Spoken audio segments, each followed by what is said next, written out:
షాద్నగర్ నియోజకవర్గంలో దేవాలయాల అభివృద్ధిపై ఫోకస్ పెట్టారు ఎమ్మెల్యే వీర్లపల్లి శంకర్.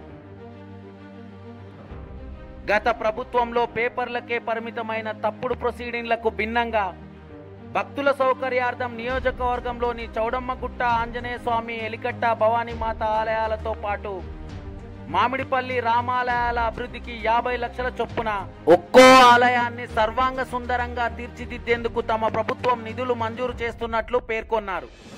అనంతరం మాట్లాడుతూ రాజకీయాలకు అతీతంగా ఎలాంటి రాగద్వేషాలకు తావు ఇవ్వకుండా దేవాలయాల అభివృద్ధికి నిస్వార్థంగా కృషి చేస్తున్న ఆలయ కమిటీల సూచన మేరకు నిధులను మంజూరు చేయడం సంతోషాన్నిస్తుందని తెలిపిన ఆయన తన రాజకీయ భవిష్యత్తుకు పునాదులు వేసుకునే క్రమంలో పురాతనమైన మామిడిపల్లి రామాలయం ఆశీర్వచనాలను గుర్తు చేసుకున్నారు. కనులార విందమైన దైవ కార్యంలో దేవాలయాల అభివృద్ధికి భక్తజనం, దాతలు అందరి భాగస్వామ్యంతో ఆలయాలకు మహర్దశ తెచ్చేందుకు కృషి చేస్తానని తెలిపారు. ఈ సమావేశంలో ఫరూక్ నగర్ మండల అధ్యక్షుడు శ్రీకాంత్ రెడ్డితో పాటు ఎండోమెంట్ అధికారులు, ఆలయ కమిటీ చైర్మన్లు తదితరులు పాల్గొన్నారు. ఈరోజు ముఖ్యంగా ఒక సంతోషకరమైన వార్త. మన షాద్నగర్ నియోజకవర్గంలో ఒక పవిత్రమైన దేవాలయం చౌడమ్మగుట్ట ఆంజనేయుని దేవాలయం, ఎలికట్ట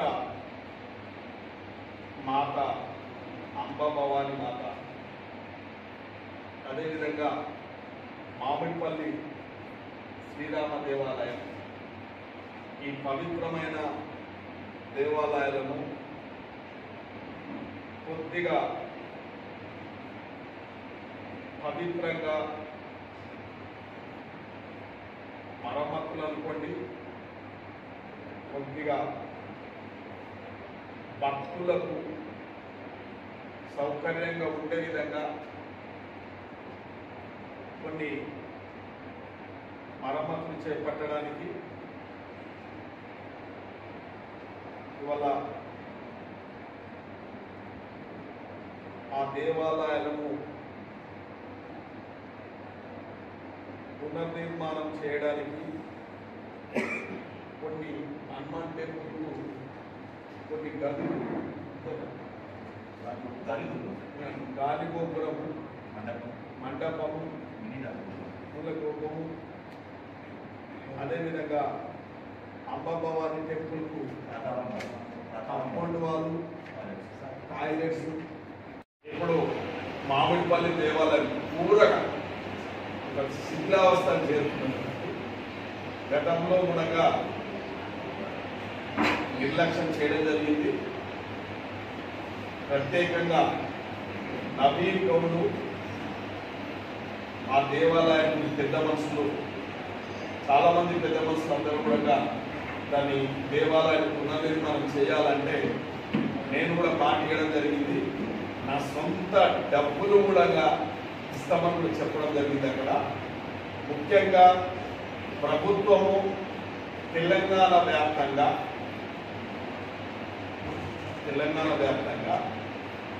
గతంలో కొద్దిగా తప్పుడు ప్రొసీడింగ్లు ఇచ్చింది తప్ప దేవాలయాలను పట్టించుకున్న దాఖలాలు లేవు. అది స్పష్టంగా మీకు తెలుసు, మాకు తెలుసు, భక్తులకు అందరికీ తెలుసు.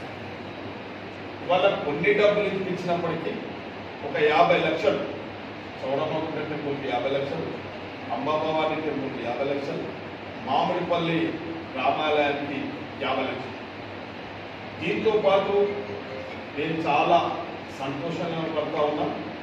మా యొక్క చైర్మన్లు, ఉదాహరణకు చౌడమ్మగుట్ట దేవాలయాన్ని శ్రీశైలం గారు, ఆంజనేయ భక్తులు అందరూ కూడా చాలామంది దానిని నిత్యం అంటే దినదినం దానిని ఒక అభివృద్ధి దశలో ఏ స్వార్థం లేకుండా, అందులో రాజకీయ స్వార్థం లేదు, ఏం లేదు, దాన్ని చాలా మంచి నిర్మాణం చేపడుతూ ఉన్నారు. కాబట్టి నేను అక్కడ దర్శనానికి పోయినప్పుడు అక్కడ పూజారులు, శ్రీశైలము వాళ్ళ భక్తుల కమిటీ అందరూ కూడా ఆంజనేయ భక్తి కమిటీ అందరూ కూడా నన్ను అడగడం జరిగింది.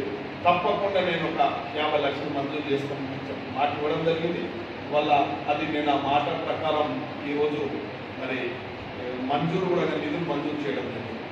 అంబాభవాని టెంపుల్ కూడా నేను ఒకసారి మా చైర్మన్ గారు అదే ఎంపీటీసీ గారు నర్సింగ్లు అక్కడికి పిలిపించడం జరిగింది.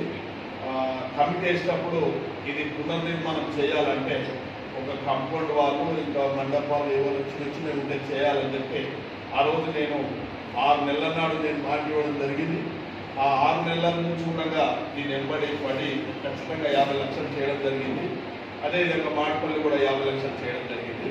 దీనికి తోడు నేను ప్రతి ఒక్క ఆంజనేయ భక్తులు కోరుతా ఉన్నా, కొద్దిగా దాతలు కూడా కోరుతా ఉన్నా, అంబాభవాని భక్తులను కూడా కోరుతా ఉన్నా, దాతలు కూడా కోరుతా ఉన్నా. అంబాభవాని ప్రాంతం మాత్రం చాలా కొన్ని వ్యాపారస్తులు వాళ్ళు రియాలిటర్స్తులు అందరూ ఉన్నారు కాబట్టి వారికి నేను విజ్ఞప్తి చేస్తూ ఉన్నా.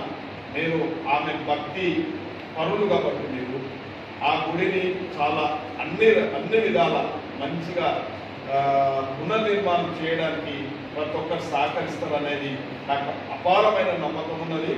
ఆ అంబాభవాని మాత యొక్క దీవెనలు కూడా అందరికీ ఉన్నాయని చెప్పి నా నమ్మకం కాబట్టి దాన్ని చాలా బాగా చేస్తాం. దానికి రోడ్డు కూడా వేస్తాం, చాలా మంచి రోడ్డు కూడా వేస్తాం. అంబాభవాని మాతను చాలా అనులారవిందగా చేయబోతున్నామని చెప్పి కోరుకుంటా ఉన్నాం. అదేవిధంగా మామిడిపల్లి రామాలయం కూడా నాకు కూడా ఎక్కువ మాకు ఒక నమ్మకం, ఆ యొక్క దేవాలయం మీద నమ్మకం. మాకు ఒక టైం వచ్చింది ఆ దేవాలయాన్ని పునర్నిర్మాణం చేసి మా యొక్క ఆ భగవంతుని కృపకు పాత్రులుగా ఎప్పుడు ఉంటాం. మేము ఎక్కడ రాజకీయాలలో ఆశీర్వాదం పొందినా కూడా అక్కడి నుంచి నేను సర్పంచ్గా పూజ చేసినప్పుడు నేను అక్కడి నుంచి పూజ చేసి నామినేషన్ వేయడం జరిగింది. ఎమ్మెల్యే కూడా అక్కడి నుంచి నేను నామినేషన్ పూజ చేసి నామినేషన్ చేయబడింది. ఇప్పుడు ముఖ్యంగా ఆ ప్రాంతంలో మా నవీన్ గౌడ్ నిరాశ్రిత పోరాట యోధుడు ఇలా ఆ రామాలయాన్ని చక్క చేయాలని పట్టుబట్టిన వ్యక్తి నవీన్ గారు. వీళ్ళందరూ కూడా సహకారం ఉన్నది కాబట్టి దీనిని దాదాపు నేను ఈఓ గారు ఉన్నారు, ఏఈ గారు ఉన్నారు. దీని తక్షణమే ఏ విధంగా అయినా కానీ వాళ్ళలాగా కాకుండా మనం రేపటి నుంచే మీ కమిషనరు ఎండోమెంట్ కమిషనర్ గారు కూడా చాలా థ్యాంక్స్.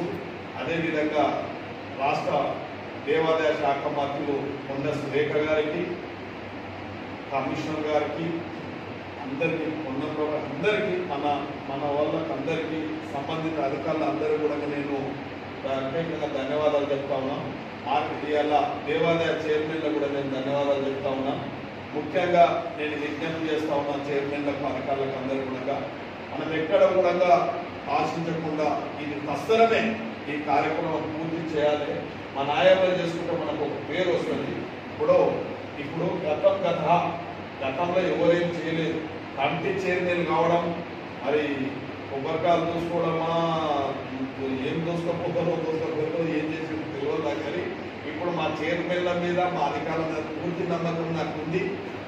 దీన్ని పూర్తి చేసి ఆ భగవంతుని ఆశీర్వాదానికి మనం అందరం కూడా పాత్రలు కావాలనేది ఒక నా లక్ష్యం. మనమందరం ఆ దిశగా మనమందరం ప్రయత్నం చేద్దాం. నాకు ఒక్కటే అవుతుంది, ఎవరు అవునన్నా కాదన్నా ప్రెస్ మీట్లో కూడా చెప్తా ఉన్నా. ఎంతోమంది భక్తులు ఉంటారు, సమాజానికి దేవుళ్ళకి చేయడానికి ఎంతోమంది భక్తులు ఉంటారు. అపారమైన భక్తి కలిగిన అపారమైన దాతలు ఉంటారు కాబట్టి వారిని అందరినీ కూడా ఆ యొక్క కార్యక్రమంలో మనం అందరం కూడా భాగస్వామ్యం చేద్దాం. ఒక ప్రెస్ మీట్ కూడా ప్రతి చోటు, ఒక హనుమాన్ టెంపుల్ దగ్గర ఒక ప్రెస్ మీట్ పెడతా, ఒక రివ్యూ పెడతా, అంబాభవాని దగ్గర పెడతా, రామాలయం దగ్గర కూడా పెడతా. అందరి సహకారం తీసుకొని ఈ యొక్క దేవాలయాలను మంచిగా భక్తులకు అన్ని సౌకర్యాలతో కూడుకున్న దేవాలయాలుగా నిర్మాణం చేపట్టబోతుంది.